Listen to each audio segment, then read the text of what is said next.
So hello people, how you going today? I thought I'd do something a little bit different today, something new, and it is just the utensils that we use to cook and eat with.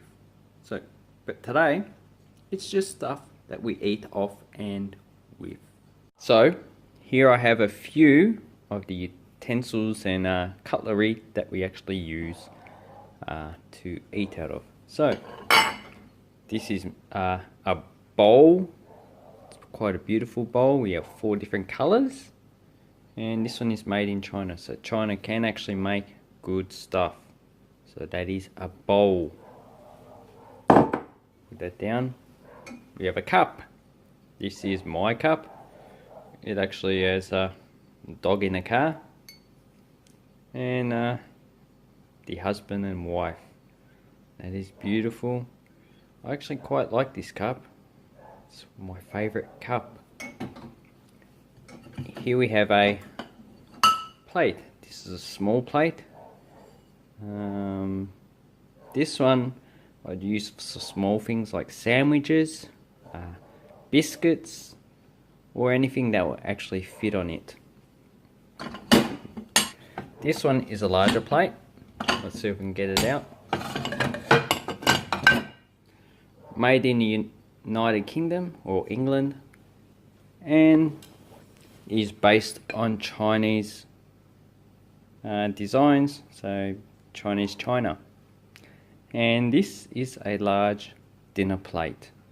This is what Australians generally would use for their dinner, or if they have a large breakfast or whatever, but generally a dinner plate. Okay. And then we have other stuff, like this one. This is a bowl, but it's used for rice. This is a Chinese, generally use this type of bowl for rice.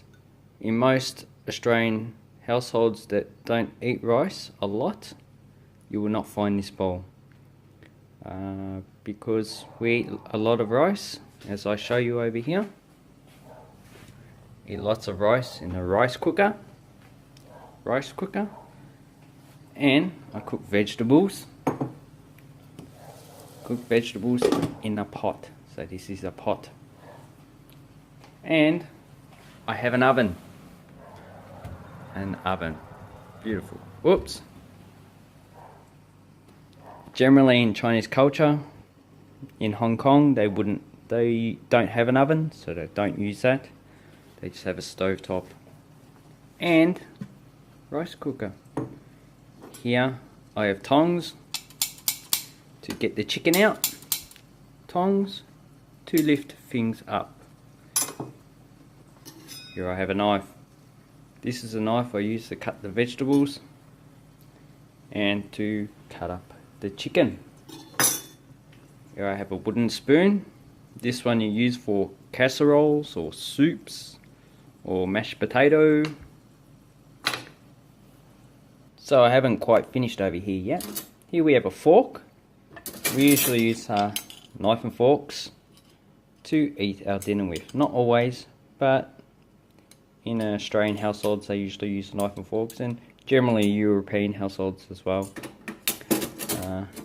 Here I have a teaspoon. So here is a large spoon. This is more like a soup spoon. This is a teaspoon for making drinks with.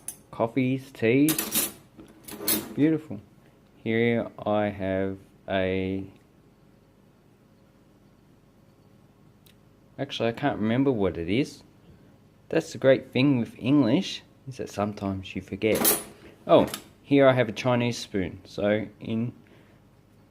I'd say most Australian households that are not of Chinese descent, they would not have this spoon, because this is a spoon that Chinese generally use, and we have quite a few of them.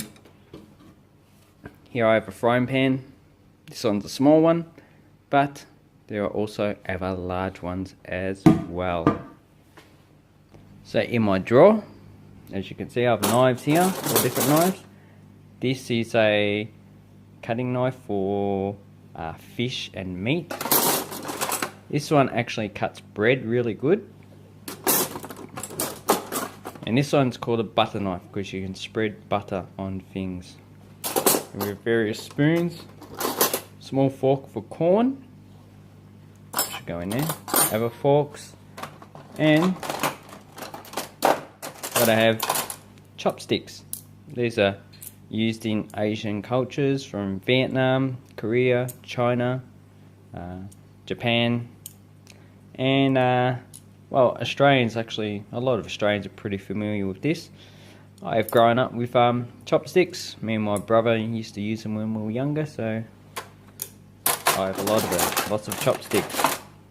Also, I have lots of Chinese spoons. So, then I have other stuff which I won't go into now. So all the wooden spoons are here. There's a rolling pin, different types of wooden spoons, different types of knives to cut with, and I have storage jars. Here's one storage jar, the rest are in the pantry, but we'll do a video on the pantry next time. So anyway, I hope you like my little expose of my kitchen, and yeah, just keep learning English. It's a great language, just like all the others.